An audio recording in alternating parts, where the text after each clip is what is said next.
June 8th, 2011, I arrived in Kenai, Alaska to start my Alaskan fishing adventure.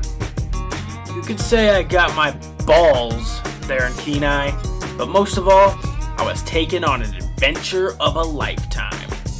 Bigger than expected. Full of hard work, near-death experiences, no sleep, and a strange addiction to the sea. This is Fish Tales, my Alaskan fishing story. What's going on, y'all? Me and my bro here, sitting, as you seen with the grill, we're eating some Alaskan red salmon. So, this right here, there's a little nasty stringy thing on it, but that's Alaskan red salmon right there. Coming from the hands of me. Yes, this salmon that we are eating, I pulled out of the sea by my own two penises. No, I'm just kidding. Hands. It is really good. And you guys, little tip before we get into the story. If you guys ever want to cook fish, I got a bunch of fillets made up for me. And of course, the skin is still on one side. So basically what you do is you just put the little fillet on the foil. The top side, what we're eating, doesn't have any skin on it, but when you cook it, the skin literally just falls off, and then you just take the meat off and scrape it off, and there you go.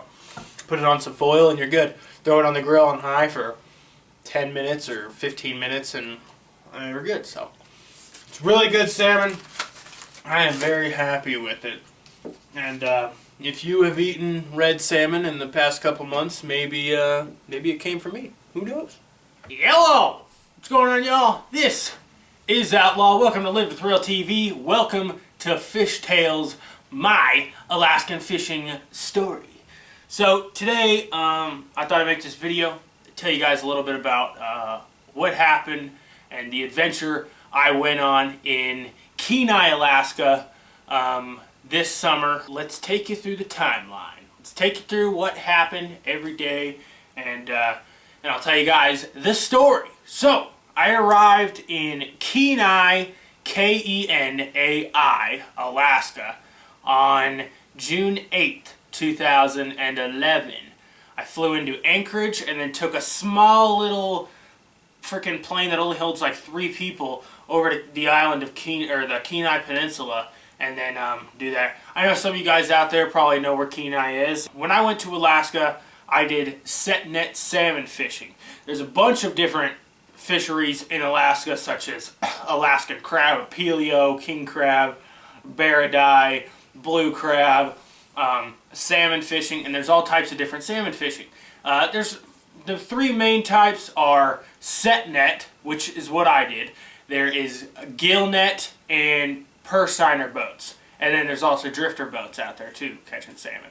But we did set net salmon, which of course is with nets. Now, when I got there on June 8th, I started working right away. When I got there, there was already, altogether we had like 15 crew members, and then of course the captain. So we fished out of the Cook Inlet in Alaska, and that's where we fished at. But I gotta tell you, like right whenever I arrived in Kenai, our main captain, Paul Shadura, who picked me and this other guy up from the airport who flew in, who was doing that, and picked us up about 6 in the morning. I spent the night in Anchorage Airport that night, and then got on the plane in the morning, and then got to the camp around 7 or 8 in the morning. We had to start working right away. Basically, how it worked is for the first 2.5 weeks, because the fishing season didn't start until like the middle of the month of June. So for about 2.5 weeks, we just worked on the camp and preparing the camp for the fishing season, and preparing the processing center, preparing the boats, preparing the nets, getting the nets on the net racks, preparing our bunkhouse, which was named the Killer's Condo. And we basically just prepared everything for the fishing season. So for the first 2.5 weeks, we worked from 10 in the morning until 11 at night. So we worked like a 12, 13-hour day usually for the first 2.5 weeks, just doing that. And then, you know, of course, after we got done working, we were just so dead tired, we just hit the bunkhouse and went to bed. But getting into fishing, I think 2 days before we started fishing, when the Alaskan Fish and Wildlife were going to open the season, we did set net school, which is teaching us how to set nets and things like that with each boat. We had 5 boats that went out. We had the main captain's boat. We had his son Paulie's boat, his daughter Christina's boat.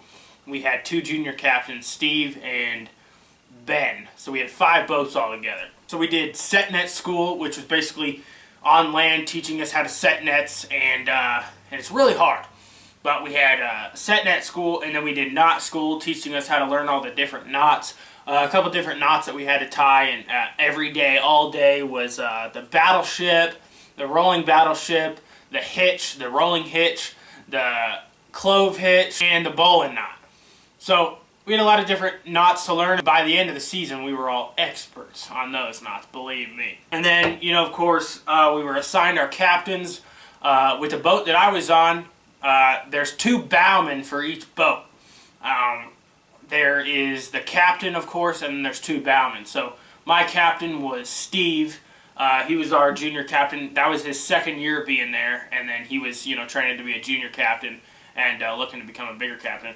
And so I was on his boat with my bowman, Duncan, who, oh man, funny guy, hilarious dude, and he was the only black guy that was there, and awesome guy. I love Duncan. He's a good friend now, and I had a lot of fun working with him that whole season. And then, of course, we were assigned our gear, full Grundon's gear. We had just regular freaking work gloves on, which weren't waterproof. So you're always in the water, and you're always getting water, and you're always cold and things like that. But we were assigned all our gear, and then we were set for the 2011 salmon fishing season. Now, the first day of fishing, we got called, and captain was like, all right. And our captain was ridiculous. I mean, the main captain. He was crazy. He was like, all right, everybody get your asses in bed. We got to get up early. We're going to go fishing, boys. Let's do it. And so, basically, the way we fish is there's time slots every day on what you fish. Sometimes it'd be 7 a.m. to 7 p.m. or 7 a.m. to midnight, or they'd open us up for like 3 or 4 days at a time straight, or 5 a.m. to 11 p.m. whatever. So I think the first day it was 7 a.m. to 7 p.m. to test waters and things like that. That's what we did for the first day. So we'd get up at like 6 a.m. and we'd get all the boats, we'd get in the trucks, and we'd go down to shore, and then we'd push off the boats and things like that, off the shore, off the beach, and then we'd go to the sites for each net. We had, I think, 24 sites altogether, so we had to set 24 nets. Each boat had like, some boats had 6 nets, some boats had 5, some boats had 3, 2, whatever. We'd go to our nets and things like that, we'd set them, and then we'd fish all day. Basically the way you fish, there's a cork line and a lead line. When you're setting the nets, I'll explain the story in a little bit, but you'd set the nets, and then right away you'd start fishing them. You'd start seeing fish hit in the nets, and then you'd pull the nets into the boat and keep pulling them, and the boat would move along the net. So the first day came to a conclusion, and we caught an amazing 10,000 pounds of salmon the very first day. We were all happy, like, oh man, we caught 10,000 pounds, man. If we keep doing this, we're gonna make a freaking buck, dude. This is gonna be amazing, man. So we caught 10,000 pounds the first day, and then the second, third day, those came on, and we only caught like 2,000 or 3,000 pounds a day, which is still okay, but we wanted to keep getting in that 10,000. That was like amazing. If we got 10,000 pounds a day, I was like freaking sick as tits, So now I want to explain to you setting nets and the near-death experience that I had myself. Probably, I think it was the 3rd day fishing. We went out and was setting nets. We're on about like a 20-foot boat, aluminum boat. All the boats are aluminum. So of course, in the stern of the boat was the motor where the captain was, and then of course the 2 bowmen, Duncan and I, were in the bow of the boat, the front. and with the net, and then we'd come up to the site, we'd grab the set line, which is how you set your net. You pull the set line over, put it in the front bow oarlock, and then hook the net up to it by tying the knots. The captain would be in the back, and he'd tie the knots and things like that. And this is what happens when you're setting nets. The captain's in the back with the motor, and Duncan and I are in the front. Now I'm the front bowman, so I gotta make sure the lead line is clipped whenever we get to the other buoy. And then Duncan is the cork guy, and he's got to tie a battleship knot onto the thimble to make sure the cork line's there. So this is what happens. When you set nets, you got to make sure you're setting on the other side of the tide. Now if the tide is going in, you got to set from the outside. If the tide is going out, you got to set from the inside. And it's kind of confusing. You got to be really good to learn how to know which way the tide's going. Because, you know, when you're out on different things, it might be in the middle of it, and you got to be very careful because someone could get hurt if you're setting the wrong way. And of course, that's what we did. This is the near-death experience that I had. So Steve, our captain, was like, okay, we got to set from the inside because he thought the tide was going out. In which wasn't the case. The tide was going in, and we were setting inside. So we're going against the frickin' current, which in Alaska, in the Cook Inlet, is the strongest currents in the world. I mean, this is ridiculous, right? So we didn't know. We were like, oh yeah, let's do it, let's do it, let's go, let's go. So we're in the front, and when you're setting nets and everything's hooked up, he cranks that motor and you're freaking charging 100 miles per hour towards that other buoy until you smack into that buoy and the hardware comes up, and then you go really fast. You got to make sure you go before the current takes it out of the boat. So your adrenaline is freaking pumping, right? You're just like, because, you know, if anything goes wrong, you're going to get smacked with some freaking 1,000-pound hardware, and you're going to get freaking knocked overboard, and you're pretty much done. So like I said, we were setting from the wrong side. Steve goes, all right, you ready? We're like, we're ready. Halfway down, boom, set line snaps the oarlock, and the oarlock, which is what is holding the set line. The oarlock is like this little thing in the bow of the boat that's holding the set line in, because the set line is going parallel with the boat. The oarlock breaks off completely and smacks me in the head, and the set line pinches me and Duncan up against the bow of the boat, and the set line hit me, and I got completely knocked out. I'm completely over the freaking bow of the boat, knocked out, limp like crazy. My head is dragging in the water, and Duncan is like, holy shit, holy shit. And of course the net is going out of the boat at the same time. So what happens is I finally wake up. Duncan's like, Jared, Jared, Jared, get up, get up, get up. And we're both pinched. Now this set line is a big ass line, and you're getting pinched up against the boat. You know, it's like freaking 5,000 pounds is just pinching you, and you can't really move. Then we look back to the stern of the boat, and we see our captain, Steve, completely knocked out, and his foot is caught in the net, because when we went all crazy and the boat went up, and we're like, whoa, what the fuck? Steve's foot gets caught in the net, and he is tangled up like this, and he's like, his net's in the thing, and he's just like, done, right? So we're like, Steve, are you okay? Steve, are you okay?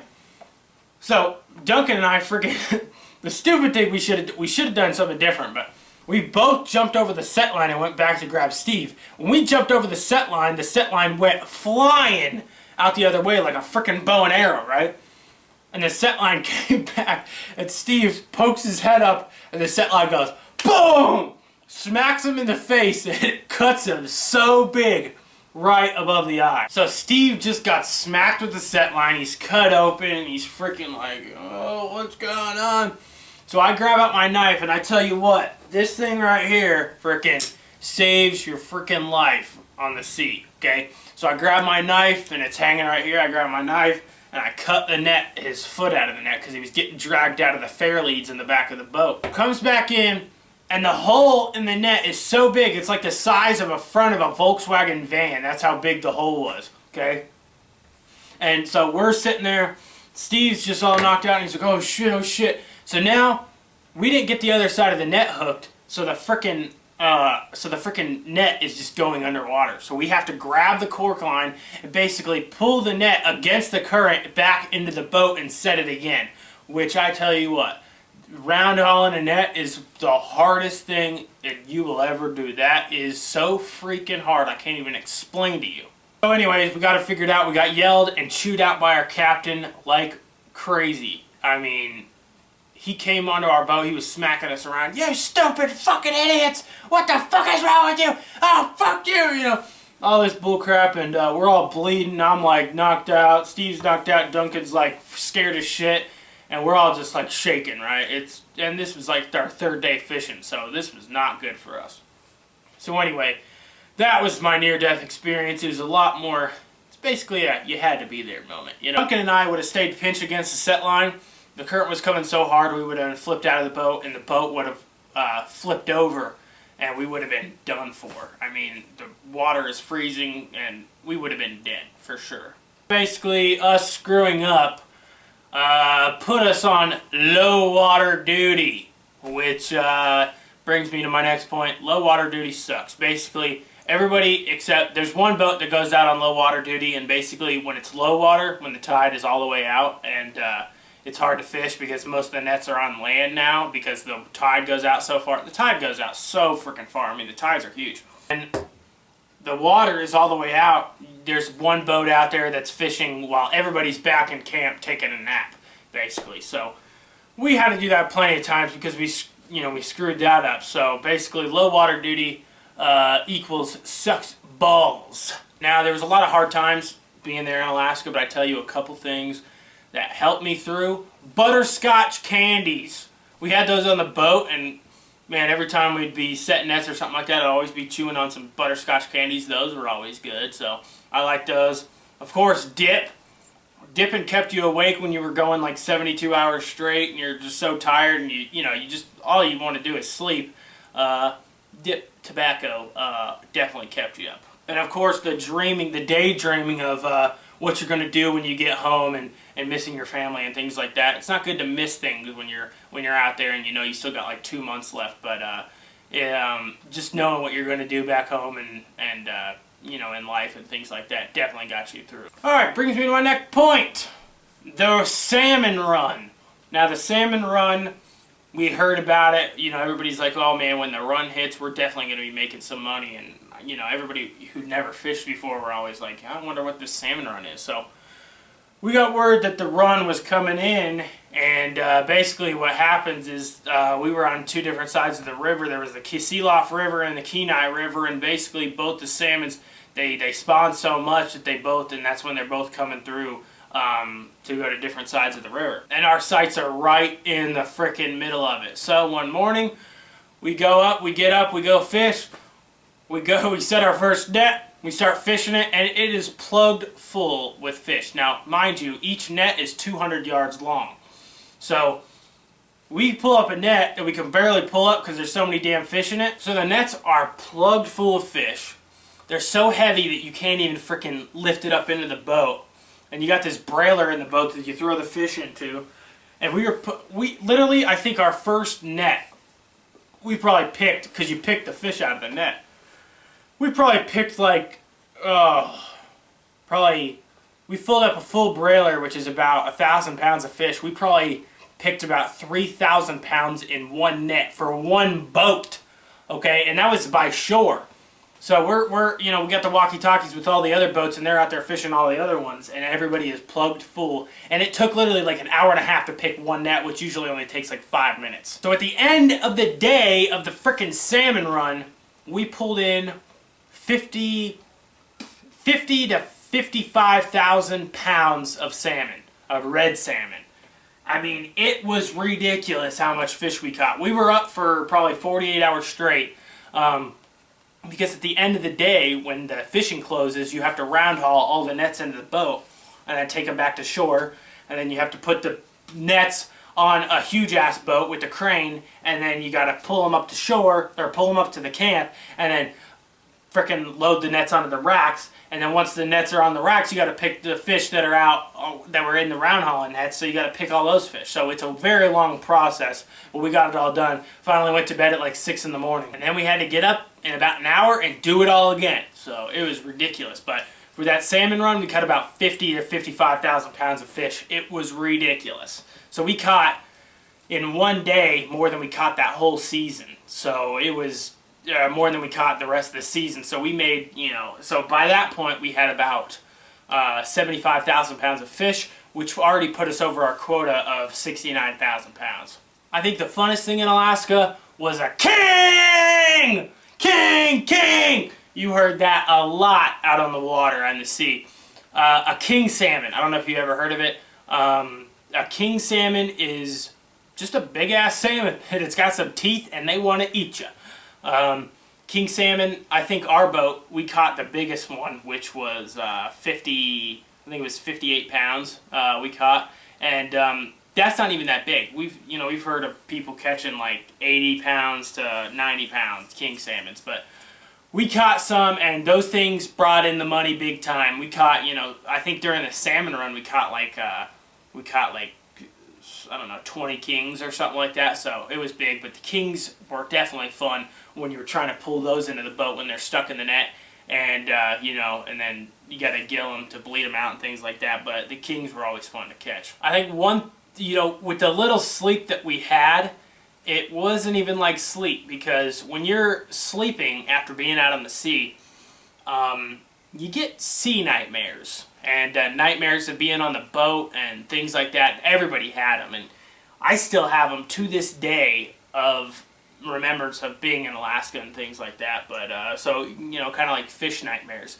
And then while you're in your sleep, you're still working in your sleep, because you still think you're out on the boat and you're doing this in your sleep. You're like you're pulling nets and you're just like completely dead, but you're working in your sleep. Everybody would wake up sweating and sore and be like, oh man, I worked in my sleep again, this sucks, and then you gotta go work some more, you know what I mean? So the last day of fishing was August 8th, 2011, so about 2 months after I got there. August 8th, we got shut down. Pretty much the seas were crazy out, and it was like making it impossible to fish, and plus there was like no fish out there. So Fish and Wildlife shut us down for the season, and we ended up that season, I think we caught about 140,000 pounds of red salmon, and I think about 20,000 pounds of silver salmon, and like 30,000 pounds of king salmon. So we did pretty good that season. It was a pretty successful season. We hope to catch more fish, but basically the different types of salmon. Our main salmon was red salmon. There was silver salmon, and then there was pink salmon, which pink salmon humans don't eat. Pink salmon they use for dog food and things like dog food and cat food and things like that. And then also king salmon, which is like the delicacy of salmon. So the day I left was August 18th, so about 10 days after we stopped fishing, we basically had to bring in all the gear, and which was the hardest part, which was, it took like 10 days. We'd have to bring in all the gear, clean it, and, because it's been sitting out on the water for 2 months, clean all the boats, and basically get everything winterized for the winter, and make sure everything is good, because they don't come back until the next season. After it was all said and done, we got our paychecks, we got our flights home, and it was kind of bittersweet. You're happy, you didn't have to work so hard anymore, and you're happy to go home, see your family, and seeing friends and family and things like that. But then the bitter part of it was the weird addiction to the sea. The only thing you wanted to do was go back out on the water.